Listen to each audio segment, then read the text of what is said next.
Περίμενα ακόμα μια αρχίση. Καλησπέρα σας.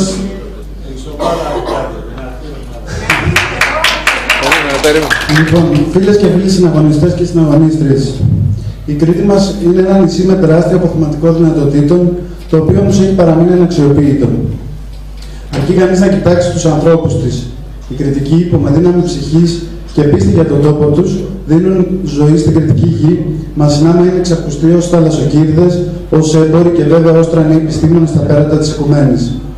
Αυτοί οι δρόμοι που πορεύουν τους Κρήτες φαίνεται να απαντούν καλά στις προκλήσεις τούτων των ημερών, που κάποιοι ονοματίζουν κρίση. Μια κυβέρνηση που δεν θέλει ή δεν μπορεί να λάβει τις καλές αποφάσεις, άγνωστο για ποιο λόγο, παραδίδει άκρητα στην Τρόικα και στο κύριο Ράκελμπαχ αυτό το υπέρτατο προνόμιο της εθνικής κυριαρχίας. Το λάθος του Διεθνούς Νομισματικού Ταμείου και του κυρίου Ρεν, κυρίως όμως η αξιοπρέπεια ενός αρχαίου έθνους, του λαού των Ελλήνων, μας επιβάλλει να πούμε καθαρά στους εταίρους, τους δανειστές και σε κάθε άλλον, ότι η φιλία της Ελλάδος περνά μέσα από τον απόλυτο σεβασμό της εθνικής ανεξαρτησίας. Η ανεξαρτησία αυτή περιλαμβάνει την αυτονόητη δυνατότητα της εθνικής κυβέρνησης και του Κοινοβουλίου να σχεδιάζει οικονομική και κοινωνική πολιτική και όχι απλά να υλοποιεί εισερχόμενα μνημόνια που και το έθνος ταπεινώνουν αλλά και καταστρέφουν την εθνική οικονομία. Πολλοί μπορεί να μπουν στον πειρασμό να σκεφτούν ότι η λύση που φαντάζει ως πιο αποδοτική, σχετικά πιο εύκολη αυτή τη δύσκολη εποχή, είναι η ανακήρυξη της ΑΟΣ. Απέναντι σε αυτόν τον απόλυτα δικαιολογημένο πόθο που υπάρχει, αναπτύσσεται ένας ισχυρός αντίλογος που ρωτά: ποιος μπορεί να εμπιστευτεί μια κυβέρνηση που λέει ναι σε όλα για να διαχειριστεί το θέμα της ΑΟΣ και να καθορίσει τα θαλάσσια σύνορα, όταν παραχωρούν εθνική κυριαρχία χωρίς να έχουν διαβάσει καν τι ψηφίζουν. Όμως θάλασσα φυσικά δεν σημαίνει μόνο υδρογονάνθρακες. Από την αρχαιότητα οι Μινωίτες άντλησαν την υπεροχή τους στην Νότια Μεσόγειο, πρώτα και κύρια από το φυσικό πλούτο της θάλασσας. Σήμερα η θάλασσα συνεχίζει να αποτελεί πηγή ζωής για το νησί μας. Οι λελογισμένοι, δηλαδή με μέτρο την βιωσιμότητα και καλά οργανωμένη αλληλεία, με την παράλληλη άρση του παραλογισμού της κυρίας Δαμανάκη, που φαίνεται ότι ως επίτροπος ξέχασε από ποια χώρα προέρχεται και έβαλε στόχο να τελειώσει τη μικρή και μεσαία ψαρική οικογένεια, αποτελεί άμεση προτεραιότητα. Η ανάπτυξη νέων μορφών ηχθειοκαλλιέργειας που θα σέβονται το περιβάλλον και δεν θα νεκρώνουν τη γύρω περιοχή αποτελεί ένα δεύτερο βήμα.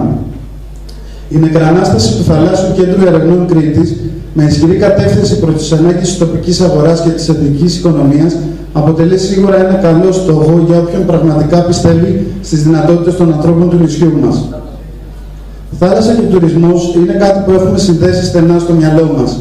Άλλωστε, η τουριστική βιομηχανία αποτελεί έναν από τους στυλοβάτες της οικονομίας που προσφέρει άμεσα περί το 10% του ακαθάριστου εγχώριου προϊόντος της χώρας και σχεδόν 800.000 θέσεις εργασίας. Παρ' όλα αυτά, έντονος είναι ο προβληματισμός του χώρου αλλά και των ακαδημαϊκών σχετικά με τα ακόλουθα. Η υπερφορολόγηση του τουριστικού προϊόντος.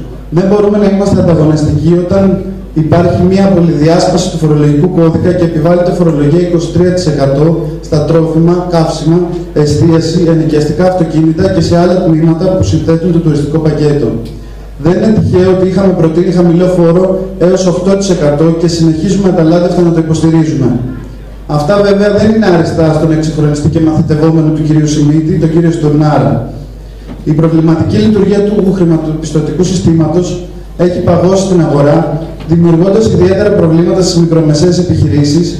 Μάλιστα, εκφράζεται ιδιαίτερος φόβος από τους επαγγελματίες του χώρου για το γεγονός ότι οι γραμμές πίστοσης καταργούνται, οι νέες ρυθμίσεις των δανείων γίνονται με εγγραφή υποθήκης και μεγάλο επιτόκιο. Καθώς η οικονομική ύφεση εξαπλώνεται στην Ευρωπαϊκή Ένωση και πλήττει με σφοδρότητα τον εσωτερικό τουρισμό, η αναζήτηση νέων αγορών αποτελεί βασική έγνοια για την εξασφάλιση της βιωσιμότητας της τουριστικής αγοράς της Κρήτης και την περιφρούρηση των θέσεων εργασίας που εξαρτώνται από αυτές. Είναι λοιπόν φανερό ότι οι παραπάνω προκλήσεις στη σημερινή συγκυρία απαιτούν προσεκτική, άρτια καθώς και άμεση απάντηση. Η εθνική αντιπρόταση εγκαίρως έχει εισαγάγει κατευθυντήρες γραμμές που απαντούν στον πυρήνα των ζητημάτων που ετέθησαν. Επειδή όμως δεν πρέπει να ξεχνάμε ότι είναι εθνική η αντιπρόταση και δεν εξειδικεύει στα συγκριτικά πλεονεκτήματα, αλλά και στα προβλήματα της κάθε περιοχής, η συνεργασία μας με τις τοπικές κοινωνίες και τους επαγγελματίες που δραστηριοποιούνται στην πραγματική οικονομία θα μας επιτρέψουν να μετουσιώσουμε την εμπειρία της ζωής σε προγραμματικό κείμενο θέσεων.